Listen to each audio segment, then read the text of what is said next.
And the new bantamweight champion has made his way to our set here in the UFC 292 post show along with John Anik. First of all, congratulations. And as you hold the belt here, I wonder how the reality of winning, Sean, matched your dreams of achieving this. I don't know which one's reality, which one's a dream right now. I'm in the middle of if this feels like a dream. It's so weird. I feel like I'm in a movie.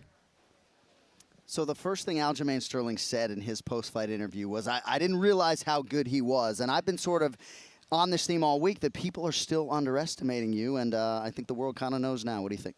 Yeah, I went into that Peter Yan fight, and I felt like after the first round, he was overconfident going into that fight. I really felt like I took that confidence out of him in the first round. I felt very similar in this fight going in. This was the most, I don't want to say nervous because I'm in a clear head and I'm calm, but this was the most danger I felt in going into a fight. Aljamain Sterling is the bantamweight GOAT. Yeah. And I knew I could not make a mistake going to the ground with him. I didn't want to test it. Everyone's like, couldn't you grapple with him? I don't want to find out. So, yeah, I don't even remember what you asked. Well, clearly they're not going to be underestimating you anymore. That was it. Mentioned the nerves, and certainly we heard some rumblings that you were pretty injured during this training camp. It limited a lot of what you were able to do. But perhaps your greatest asset, we've said, is your ability to be a big game player, and it seemed like you were able to pocket those nerves and perform. I literally haven't grappled in 6 weeks. I hurt my, I had a torn muscle, or a muscle strain, and I couldn't wrestle. I haven't grappled in 6 weeks. I didn't MMA spar for 6 weeks.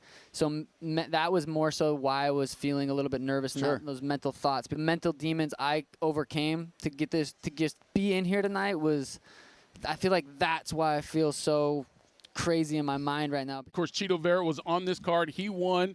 You mentioned December. You need more time, or are you ready to go? Ideally, it's December, and Chito's lucky I'm giving him that shot because he'll probably never fight for a title unless I gave him that opportunity. You've talked about, seeing yourself as a champion for so long, and you've been knocking dudes out since you were 16.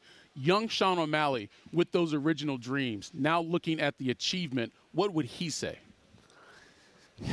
He would say we did it. I mean, that young kid, for whatever reason, knew this was going to happen. It was never really a question. Yeah, you have doubts sometimes, but at the end of the day, if I could go and show my 16-year-old self this, I would be like, that's it. And I just want everyone to let them know that I ran into a door fight week. I didn't get punched. That's why my nose was red.